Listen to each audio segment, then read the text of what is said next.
Hey guys, welcome back to Blind Strike Exotics. Today I'm going to show you how I set up the incubation boxes inside of the incubator.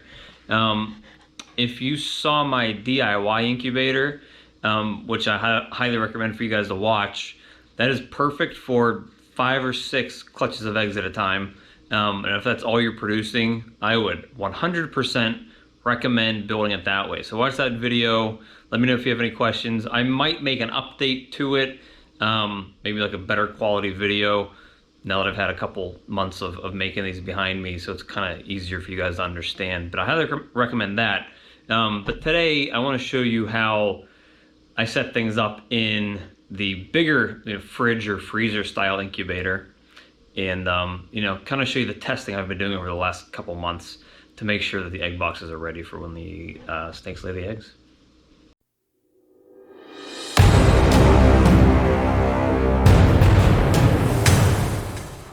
All right, so this is like the biggest incubator that Sea Serpents or Hotbox sells. I forget how many egg tubs they said it's supposed to fit, but these are like the Iris shoe boxes. I'm only fitting 6 of them across, and I'm actually not even using 2 of the shelves because no more would fit in here. So what's that, 6, 12, 18, 20, they'll fit 30 of these boxes in here. I believe it said it was supposed to fit like 50 or 60. I don't see how it's ever gonna happen. So, this still should work perfect for what I'm doing, but I don't, if you buy this, I wouldn't plan on it fitting that many. But that also might change your decision if you're looking at buying one of their incubators, if you want to buy the small one or the big one, because it doesn't fit as much as you think it's going to. So what I did in here, obviously, so there's fans. There's 2 fans up top, and those fans draw air from this front section where the egg boxes are to there's like a false wall in the back. It pulls the air into the false wall, and then it pushes it down the false wall, which forces it up from the bottom to recirculate it. I like that because the heat tape is behind that false wall, and it prevents there from being really any hot spots. The thing that I anticipated the issue being is it's pulling all the air directly past all these egg boxes up top, and I figured it would dry them out more. So what I did was, on the 30th of December, I made damp boxes on the left side, and I made soaking wet boxes on the right side. Meaning, so I have the perlite down here, and the damp boxes, I just put enough water in there so that the perlite soaked it all up. And on the soaked side, what I actually did was I filled up the tubs with water even after the perlite soaked it up, so there was standing water right below where the light diffusion panel is for the eggs to sit on, to see how much water evaporated out of these boxes and out of these boxes. Is the press and seal required, or is the seal just on the box itself going to work?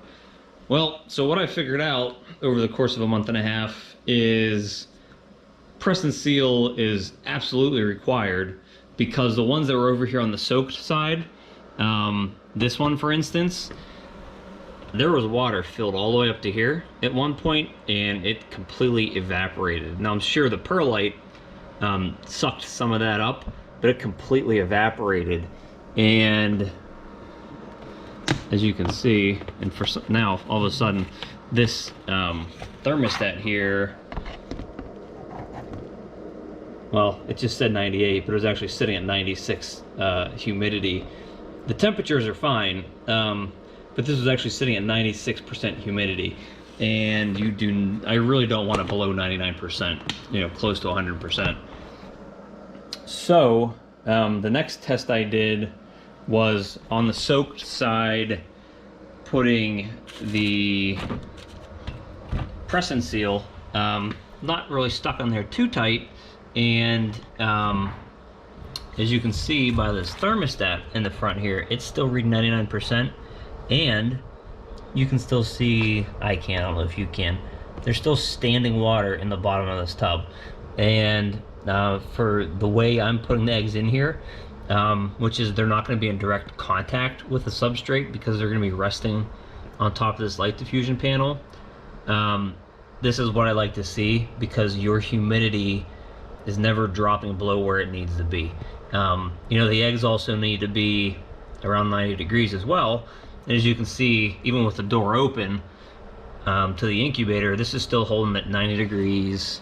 I opened this tub and it's still sitting at 90 degrees. And the ones up here near the fans are a little cooler. Let's see.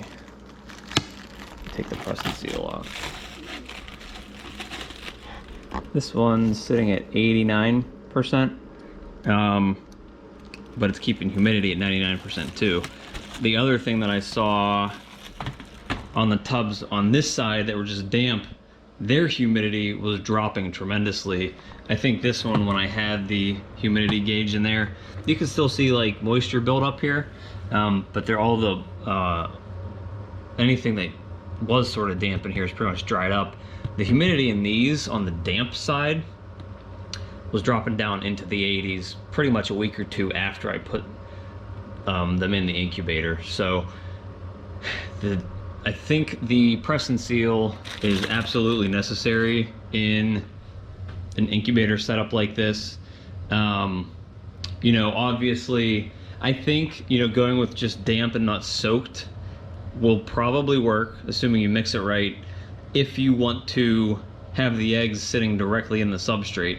I don't want to do that. I don't see the point to doing that if it's just as safe to place the eggs directly on the light diffusion panels, or egg crate, whatever you want to call it. If I can set the eggs on the egg crate and not have any issues, my better option is to use the press and seal and also fill this up with water as high as I can. That way you're almost guaranteed that none of that water is going to evaporate and you're not going to have any humidity issues going from one side to the other. The other part of this that I needed to pay attention to when testing it out is what the temperatures were going to be, you know, and what I needed to set the thermostat at. On this build here, I originally, you know, you want your eggs at like 90 degrees. So I originally set the thermostat to 90 degrees.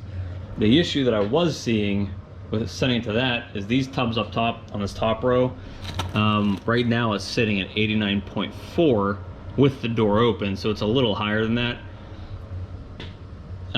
When the thermostat was set at 90, these were only getting up to like 88, 87 degrees, which is a little on the cool side for what I liked. The rest of the tubs were, what, they're sitting at 90, 90.2, 90 and a half right now. They were sitting almost to an identical temperature when I had the thermostat set to 90. So what I did is I bumped it up 1 degree. The thermostat is set to 91. Right now the probe's only reading 88 because the door is open. But what that did is it bumped this up to from 86, 87, 88 up to 89 and a half or so.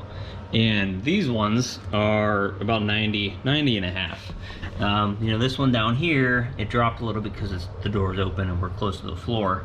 But that's 90, 90 and a half as well. The only place that I see the temperatures fluctuating are these ones up here right by the fans. So the probe I have sitting right here, right in the middle of the incubator, so it gives like an even temperature for the whole thing. So the two things you're going to have to do when you have an incubator this style is you're going to need to test how quickly water evaporates in your tubs, in the shoe boxes, and what the temperature is. And you want to do this well ahead of when your eggs are due, so that you have it completely tested out. You know what the temperatures are at the top and the bottom, what the humidity is, how quickly the water is going to evaporate inside those tubs to make sure that the humidity stays consistent, and to make sure your temperatures stay consistent. The other thing is, and you know, I had one clutch at the end of last season that I had to move while we were moving homes. I ended up losing every single hatchling out of there. They're all born deformed, which could have been either because of temperature fluctuations, or some people actually commented on that saying that it could have been due to moving the eggs, to the eggs being jostled. That could have caused an issue too. So you want your incubator to kind of be in a place where you're not going to be moving it, where nothing's going to bump into it, and it can just sit there and stay. And you want to get the temperatures and humidity right in your tubs ahead of time, because you don't want to have to keep picking up those shoe boxes, dumping water in there, moving them around, you know, moving the thermostats around to try to get the temperatures right. You want it to sit there, and you don't want to have to touch those eggs for the 2 months that they're going to be incubating. So get this all set up ahead of time. Make sure that your humidity and temperature is right throughout the whole entire incubator. And as long as those numbers are dialed in, as long as your humidity is close to 100%, as long as your temperatures in those egg boxes are at 90 degrees, you should have zero issues making sure that all your eggs hatch. Except for the fact that you need to make sure that the embryo is on the top of the egg when you candle it. So that's how I set up and tested my incubator before all these girls start laying eggs. Make sure the humidity is consistent everywhere and the temperature is consistent everywhere. And when the snakes lay the eggs, make sure the embryos are on top of the eggs. Those are really the only 3 things you have to do, other than deciding whether or not you want the eggs sitting directly in the substrate or on a light diffusion panel on top of the substrate. I go with placing them on the light diffusion panel on top of the substrate. That way, the amount of moisture in the substrate isn't going to affect the eggs, because if the substrate's too wet, it can cause the eggs to go moldy. If it's sitting on top of that egg crate or light diffusion panel, there's zero chance of that. So those are really the only factors there are when incubating these eggs, and to make sure that you have successful hatchings. So that's it, and thanks for stopping by. Please remember to like and subscribe. See ya.